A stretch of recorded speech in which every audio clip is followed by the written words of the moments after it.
Episode 210, Lighting for the Lens with Andy Rushing. Part 2. Let's do it.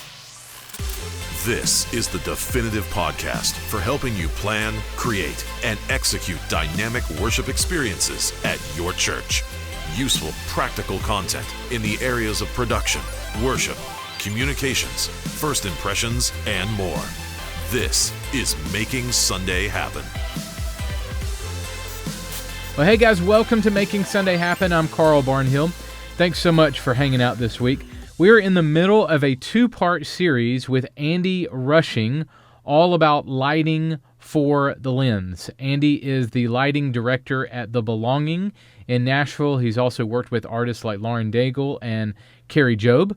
If you missed last week's episode, feel free to jump back and catch part 1 of Andy's talk at makingsundayhappen.com. You can watch that episode and also browse our archive of shows. Be sure to use the drop-down menu to navigate to topics and areas of your choice. So if you're in the First Impressions team, if you're on your media team, if you're on your teaching team at your church, your worship team, all of that is in the drop-down menu. You can kind of choose which area or which team you're on and select that, and podcasts of your area that I've talked with guests and talked to from myself, my own personal experiences about these topics and these teams is right there for you. MakingSundayHappen.com. This week's podcast is sponsored by our friends at SALT Conference. You've noticed the last couple of months we've been playing full workshops from SALT 18. It's all leading up to this year's SALT Conference. If you haven't picked up your tickets for this year's event, do that today at saltnashville.com. That's saltnashville.com. The conference is October 9th through 11th in Nashville. I would love to see you there. We'll have a booth there. I'll also be running around doing some backstage interviews with artists and speakers and stuff like that. So October 9th through 11th in Nashville at Long Hollow Baptist Church. Saltnashville.com is the website. Here's a little bit more about what to expect from this year's event. Check this out. Hi, I'm Mark. This is Judy. We're from Denver, Colorado, and SALT changed our lives. I remember a couple of years ago during the opening keynote where Luke spoke, and he said these words that really stuck with us, and that was, settle your calling. And I remember thinking about that and being in kind of a season of transition in our lives, and how much that helped us just kind of settle who we are in our ministry and what we do and why we do it. And that has really kind of helped us forge ahead in ministry and be able to be the ministers that we know God has called us to be.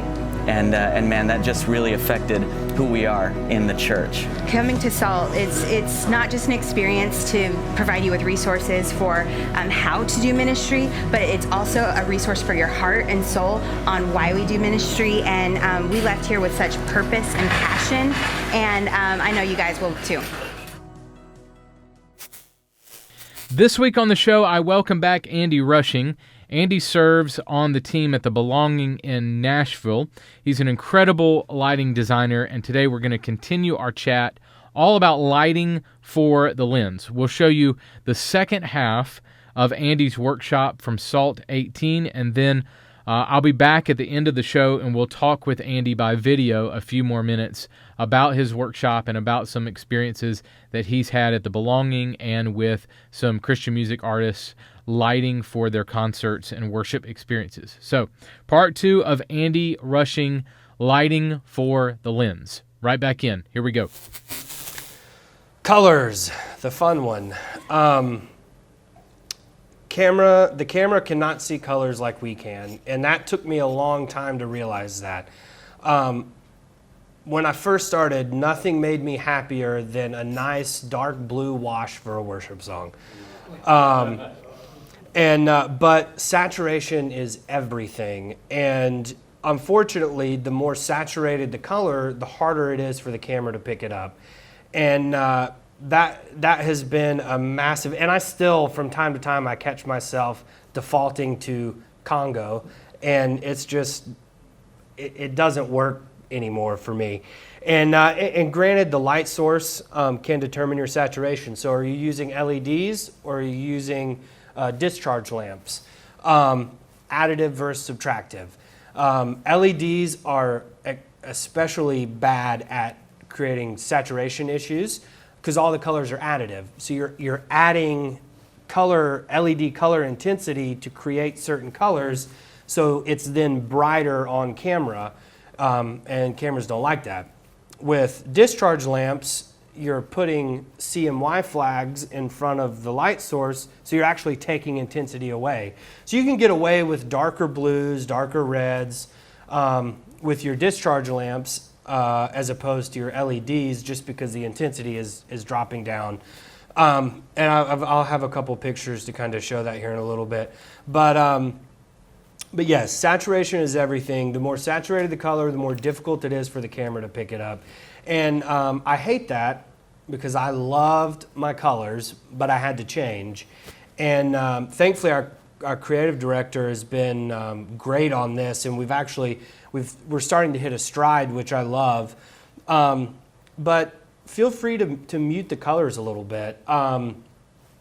Muted blues, so taking, if you're using LEDs, pull some of the things back a little bit. And yeah, it might not look like that nice, comfortable dark blue, but it's actually going to translate better on camera, and in all reality, still feels great in the room.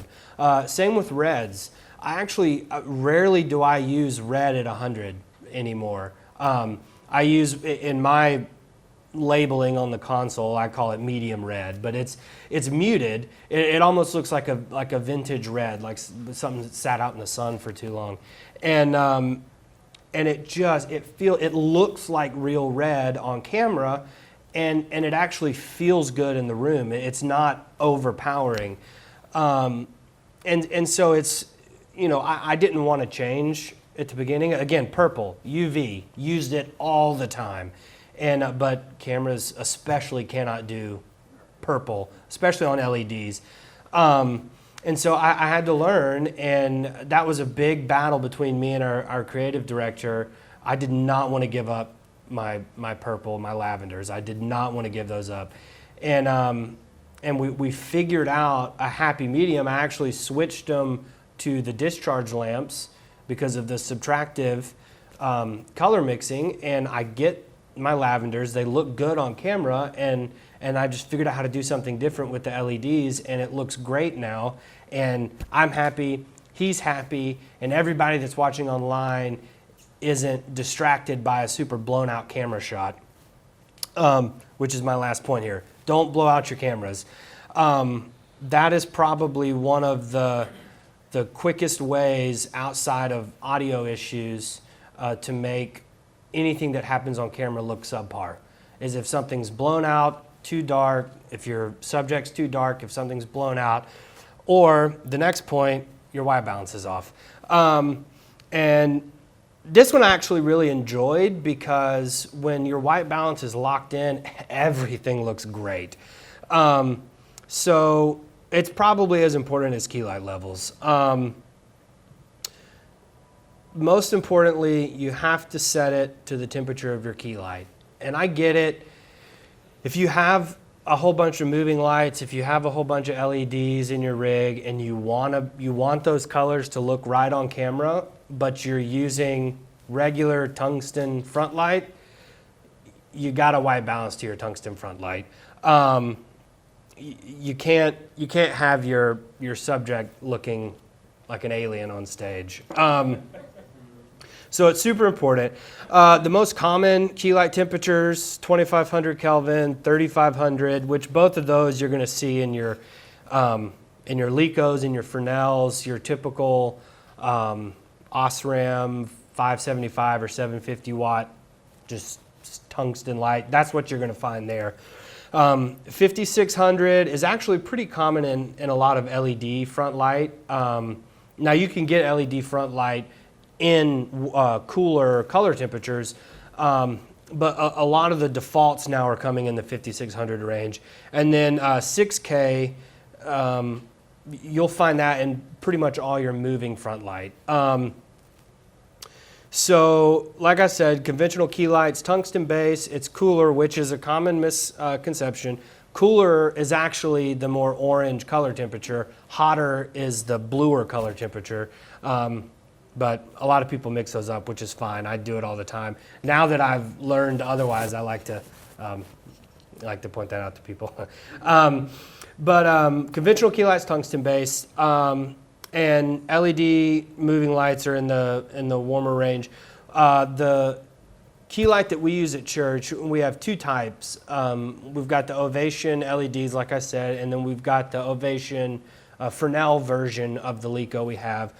The Fresnel version is great. You can color mix it from 25 to 7, so you have the full range on those, and a built-in zoom from the desk. So it's a pretty great front light fixture.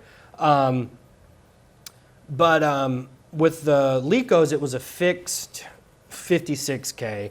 The one thing I did not realize when we got them is that they have a little bit of a green hue, which I'm sure the video guys in here are familiar with green hues. So we had to make some adjustments on that, and which brings me to my next slide, color correction.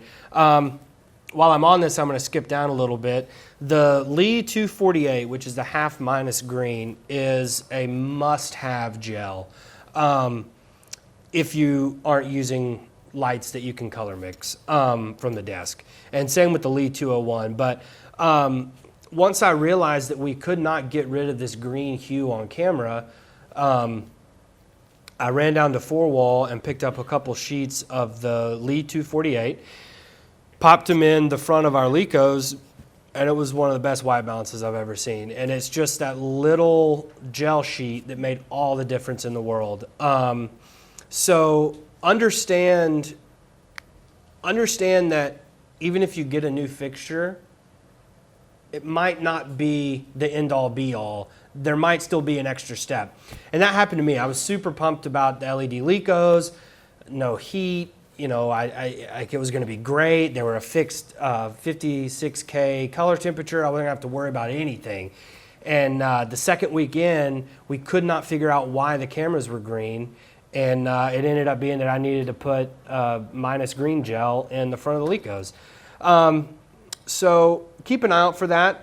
If you're using tungsten fixtures, and we toured the whole 2 years prior to me working at the church, I was in a lot of other churches with tours, and we would come across a wide variety of front light sources, theaters as well. And so we started bringing Lee 201, which is a full CTB gel sheet, and it pretty until it starts burning out, it's pretty close to the 56K range. And so I started putting that in the front light that we would use, and I would just get it back at the end of the night. And it kept our pictures, people taking pictures, our photographers that were there, it kept all of their stuff in the right color temperature range. So we had consistency every night with the pictures that were being taken, with Instagram posts, so that things looked good from night to night. And you couldn't tell if one night you had this amazing front light rig and the next night, you were in a super small church that only had 4 Licos out front. Like, at least the color was right. So figure out what you need. If you've got a bunch of moving lights and LEDs and stuff, and your blues look purple and your reds are weird, like your colors aren't looking right, check what your white balance is. And see if you're white balancing at not what your rig is, and see if you can make changes. If it's easy to get a ladder or something and go put some gels in, make that change. Gel sheets aren't expensive, and they make all the difference in the world. And for you to be able to make video work for what's behind your subject and the skin tone of your subject, then that's a big win. Like I said, you want your subject to look human and the rig to look the way you programmed it. So make sure that you figure out what your color temperature needs to be to match what you're doing behind it. Especially if you're spending a lot of money on sets. If you're doing white stuff, white sets, and you're projecting color on them or whatever that is, you don't want those to look blue. or your LED wall. If you have an LED wall on stage and you're using tungsten front light at 2500K, then none of your contents, the colors aren't going to look right. So throw a gel in your front light and make everything look as good as you know it can be. So the next will be a couple pictures from, and these are back to screen grabs from the services. So we've got these strips here from Robert Juliet that you can see the tungsten color there. And they will color mix from 25 to 7. And we kind of use them as filler around the stage, but they also create some cool silhouettes for worship moments.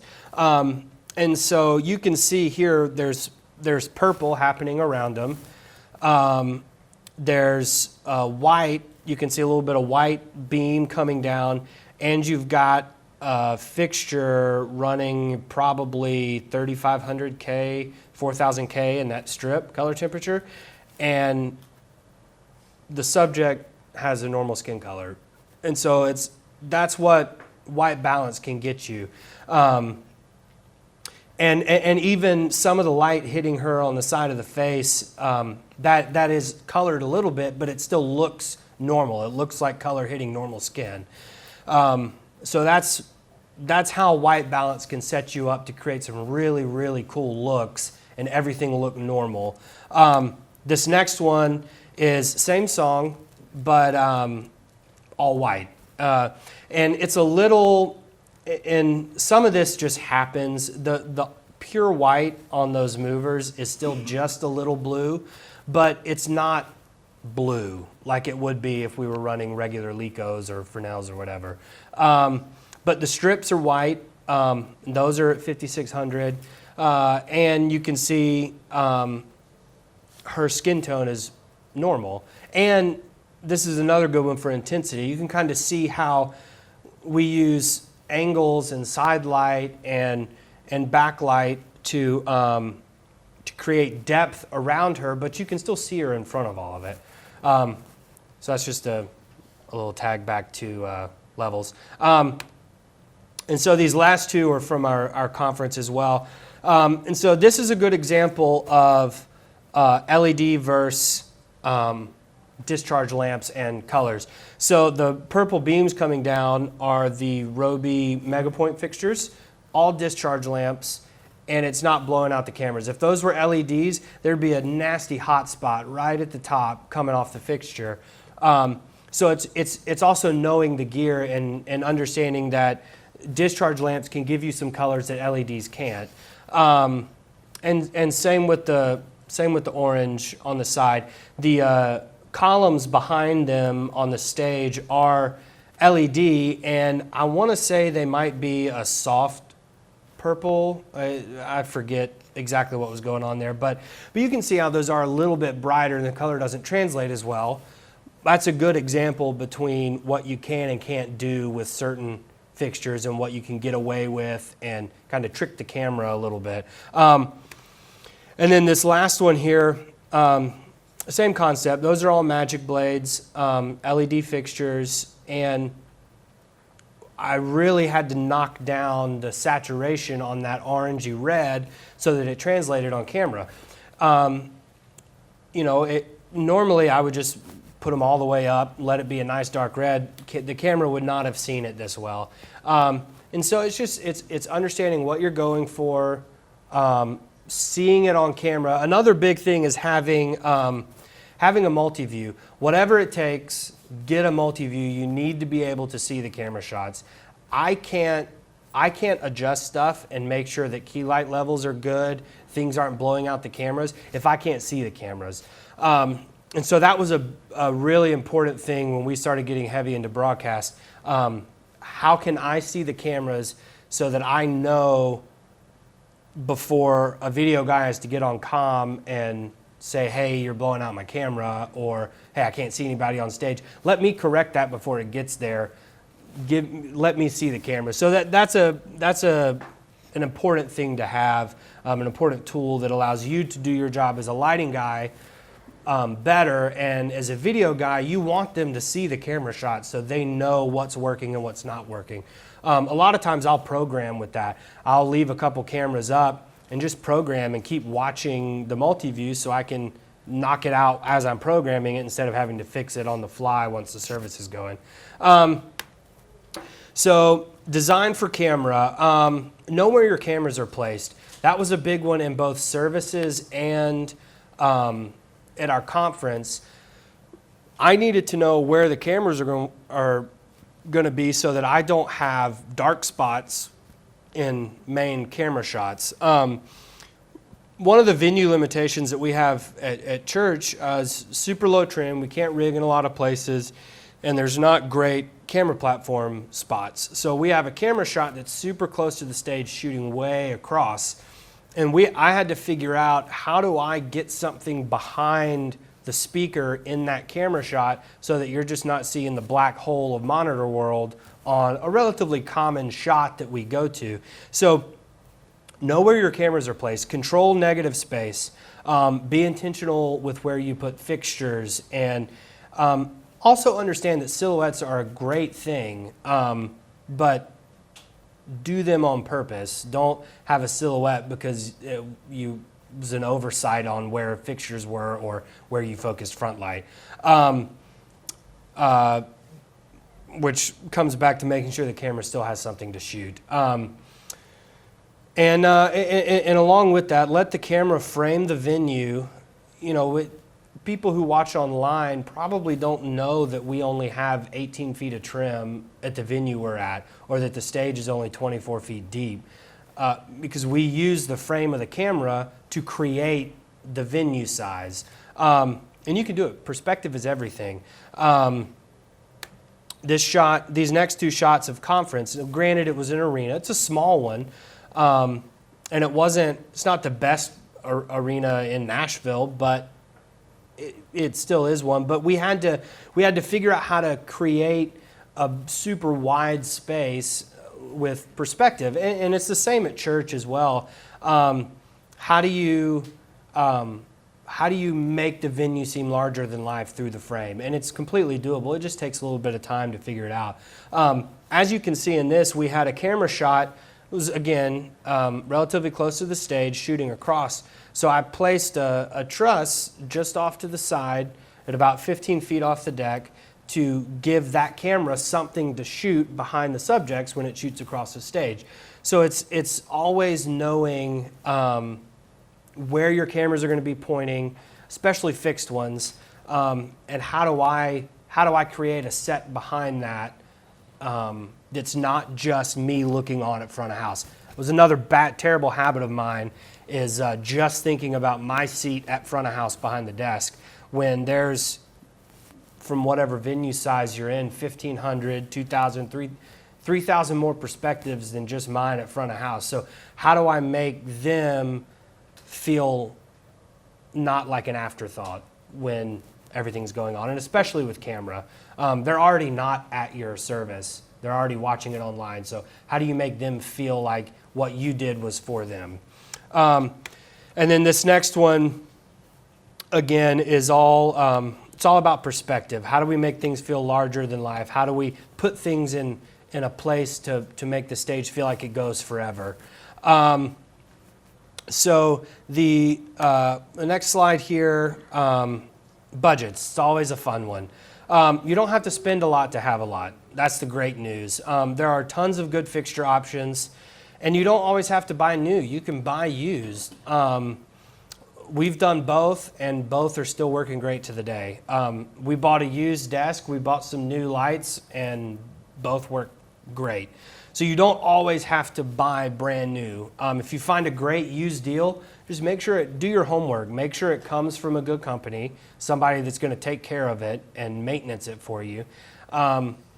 If you buy something used off eBay and it doesn't work, there's a chance that whoever had it before you didn't take good care of it. If you at least buy it from somebody that handles used gear, they're going to have techs that are going to make sure when it leaves the shop it's working. Quantity is not always quality, and that's a big one. a lot of places that I'll run into have 50 like knockoff movers, LED pars, and maybe 12 of them are working. Quantity is not always quality, especially when it comes to camera. Cameras don't lie. If you've got a subpar fixture and you have a bunch of them, the camera's going to see that, especially when it comes to refresh rates. Not all LEDs are built to the quality of camera happy refresh rates. So you're going to see flickers. You get what you pay for. And that's for me, I love the name brand stuff because it's great, but there's also really good B and C market fixtures out there that are going to give you the same look. You just be smart about what it is you're investing in. If you, like I said, cameras don't lie. That's the biggest thing of it. You can trick the eye, especially when it comes to refresh rates, but you're not going to trick a camera. So be intentional. Why are you buying what you're buying? Where are you going to put it? Whether it's drawing a tour and planning that, or planning the redesign at the church, whatever it is, I always start by thinking, okay, where do I want to put stuff? What looks am I trying to achieve? By the time I get to programming, I've already thought through everything that I want to achieve out of that rig, the redesign, whatever it is. I've already thought through it. So I'm really just executing ideas that I've already had. So think about it. Why are you buying it? Where are you going to put it? Don't buy Mac 3s that are this tall, massive, without having a purpose for them. You don't have to have a massive light in order to get a big look. There are small things out there that do that. So why are you buying it?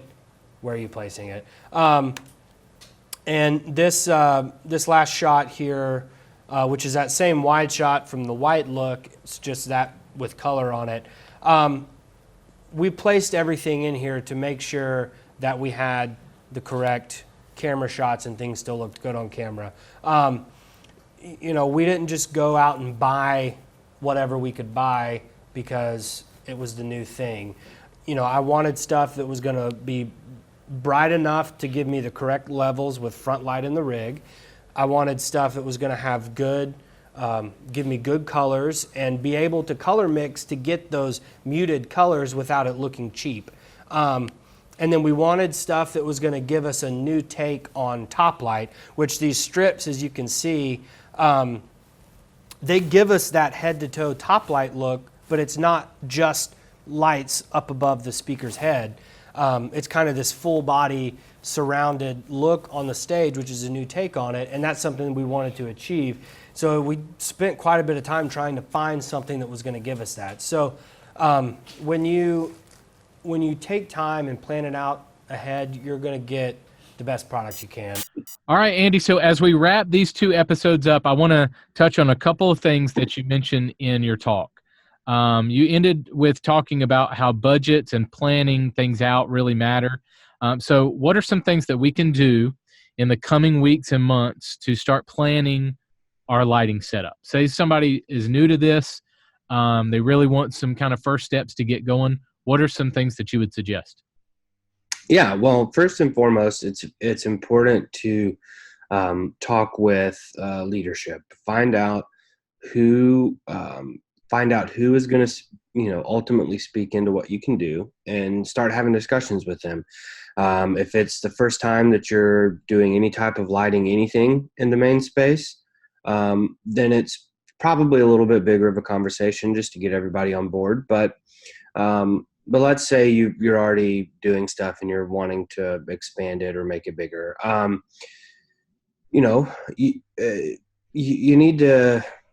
We need to find the vision. You need to understand kind of what is the goal ultimately for what you do on stage. And then find out what's most important. Is it more important to lean towards the online community or the the people who are going to be in the space every Sunday. Where do you guys land on that? Which is uh, we like to say that both are very important, but when it comes down to it, we definitely lean heavier to the online community. Oh, really? Yeah, so it's Wow. streaming is very important, and we actually just upgraded our encoder to a Boxcast encoder, and it is night and day with the quality and what we can have on the stream and offer people. I mean, it's unbelievable. So that's, if you're struggling with quality online, take a look at the encoder and make sure that you're doing the best you can. But all that to say, we definitely lean a little bit more towards the online community, and so that plays a big part in what we do as far as placement. So deciding what is most important from a audience standpoint, and then once you know that, it's really it's your job to do the homework and find, okay, this fits within our budget. Right. Which is important, knowing how much money you had to spend and what do you have enough money for fixtures, or do you need to kind of cheat the system with set pieces that can hold light, so that you don't need as many actual fixtures. And once you know that, then it's you being creative and figuring out, okay, this is our budget. We're going to go set piece route, so let's put lights here. At that point, it's just practical, figuring out where you need to have stuff in order for your design to come to life. So, do you think it depends on the culture on whether, because I'm probably have been the reverse and say most of the time to say that the room, what's going on in the room matters a little bit more than the online community. So do you think that it depends on your culture and where your church is in the process, and maybe if you have a bigger online presence or audience, does that matter? Like what moved you to allowing the online space to be a little bit more important for you guys? Yeah, definitely. And honestly, it's, in my opinion, one shouldn't have to suffer. Right. They should both be done with excellence. It wasn't until we recently started really pushing the online stuff that I began to notice, one, it's much less forgiving. You can get away with way more stuff in the room than you can what the camera captures. Yep. But if the camera is seeing it really nice, then the room is going to see it really nice as well. So that's good. When I say, for me at least, when I lean more towards the online presence, it's more so just making sure that everything that I do and that we do can be captured perfectly by the camera. Right. And then within that, we still create a really nice space within the room. I tell all my volunteers as we're kind of running services, less is more.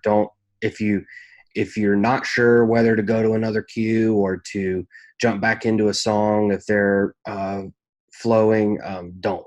It's much better to sit where you're at than to do something that's distracting. And that's something that's very important to us, which comes across in the room potentially more than online, because the camera might only have a close-up on the worship leader, so you might not see everything that's happening in the background, but you would in the room. So it's kind of twofold. But ultimately, we want to make sure that both are done with excellence. As long as the camera looks good, it's going to look good in the room. That's a good point. That's a very good point. I like that.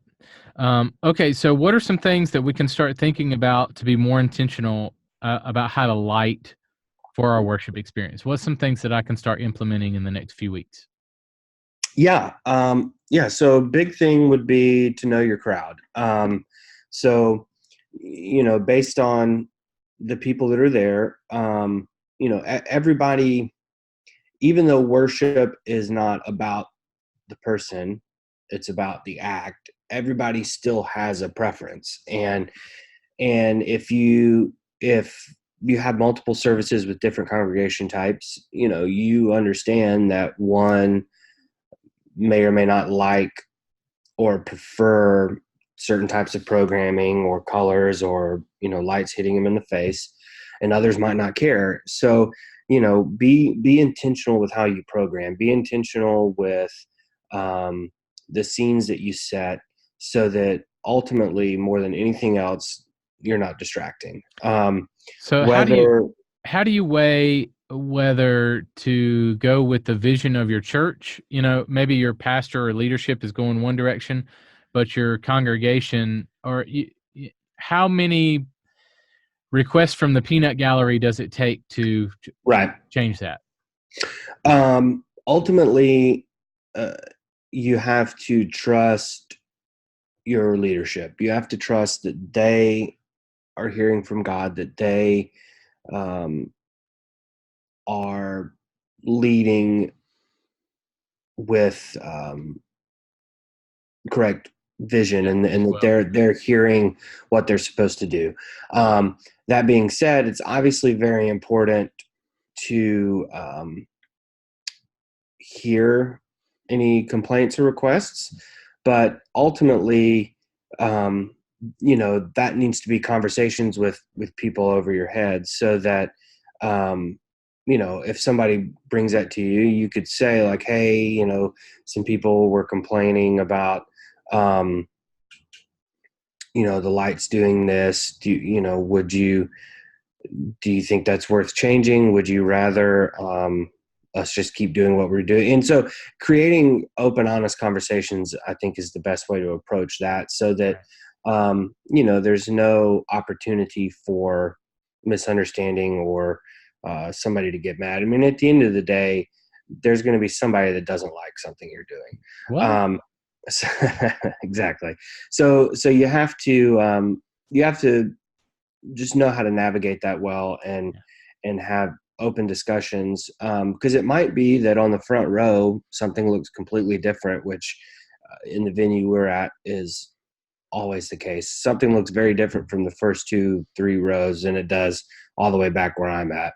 Mm-hmm. And so it's been a really cool process to see, like, there might be lights hitting the front row that's super bright, and for the first little bit there were concerns of that. But once we began to look at the whole space, it's like, okay, well, if the people on the front couple rows are willing to sacrifice having lights in their eyes a little bit, it's actually for the better of the other 98% of the people who attend the church or are watching online. And that's the biggest thing. It's like, if it's a valid concern, then we're obviously going to look into it 100%. But if it's a preference thing, and you understand that what is being brought up is actually necessary for camera or for people that are looking, or then it's more so a conversation of, hey, are you willing to give up this preference a little bit, so that the other 98% of the people who attend or watch can have the best experience. Yep. Awesome. Well, man, the talk was killer. You did a great job of explaining stuff, and super practical. And man, tell us how, if we had any questions, if I had any lighting questions, can I reach out to you, and how do I do that? Absolutely. Yeah. So if you, probably the easiest way to do it is just reach out to me on Instagram. My Instagram handle is Andy_rushing. So just send me a message. And if you have any questions, or any concerns, thoughts, anything like that, just shoot me a message. And we'll go from there. I've had a lot of people who we end up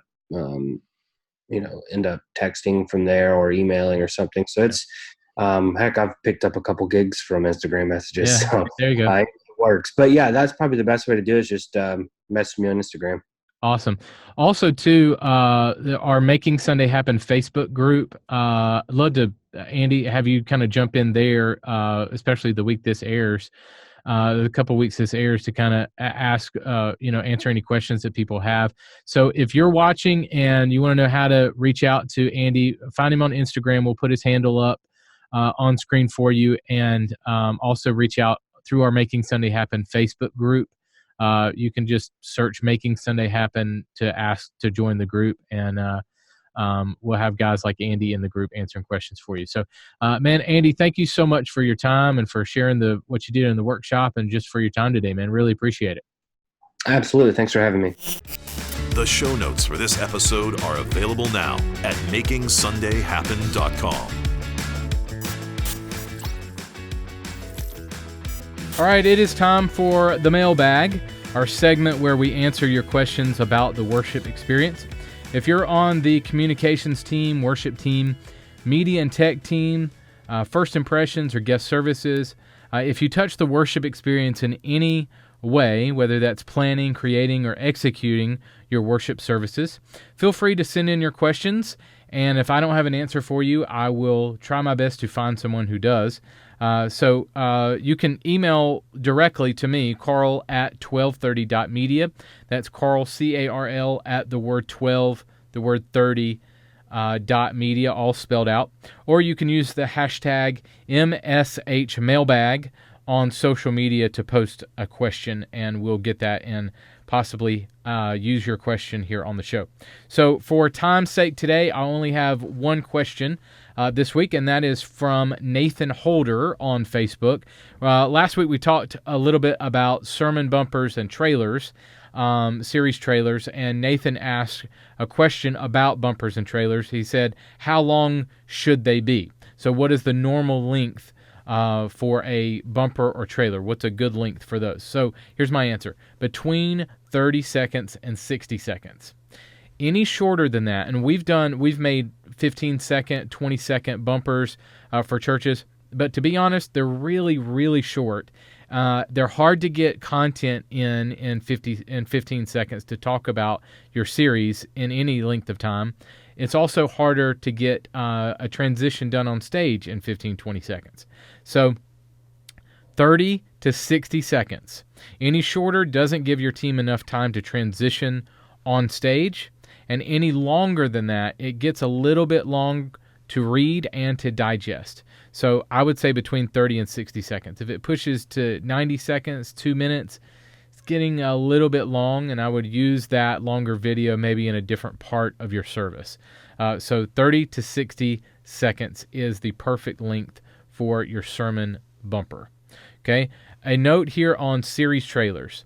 One way to get the best bang for your buck is to produce, whether you're using a company like 1230 to produce your content, or if you have an in-house team that produces your content, produce one bumper and then tag the end, make a separate version and tag the end with new series coming next week or new series coming in 2 weeks, something like that. Then put that on social media.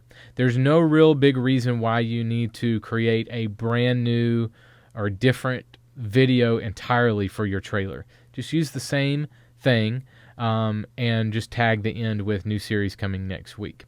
So what we do at 1230 is we'll charge you a price to produce the bumper, and then just to do a trailer alternate is only $49. So we're not charging you double to produce that. So take advantage of that with companies like ours or your in-house team as well. Just save their time and use the same thing. Okay, again, to send in your question, email me, Carl at 1230.media, or hashtag MSHmailbag on social media, and we'll see that and try to get your question answered here on the podcast. Next week on the show, I'll welcome the lead vocalist of Big Daddy Weave, the Big Daddy himself. Mike Weaver will be joining me. Mike and several members of the band, Big Daddy Weave, have had an incredible, rough year in ministry. You'll hear his story next week. Some incredible things have happened to them over the last couple of years, 2 or 3 years, and it is extremely hard, has been extremely hard for them to come out of this season and still do ministry. So some major difficulties in their personal life. So you're going to hear me talk to Mike about those things in their life. And the question that we'll pose next week is, how do you press through in ministry when the storm is hitting you so hard that you can barely stand?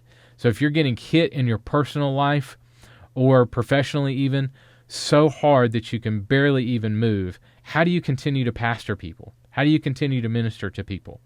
Mike Weaver and I will jump into that topic next week on the show. Show notes page for this episode of the podcast are at makingsundayhappen.com. You can join the Facebook community, facebook.com/Making Sunday Happen. Well, thank you guys for listening this week. Go out there and create some incredible worship experiences this weekend. I'll catch you next week. Making Sunday Happen is a production of the ministry of 1230 Media.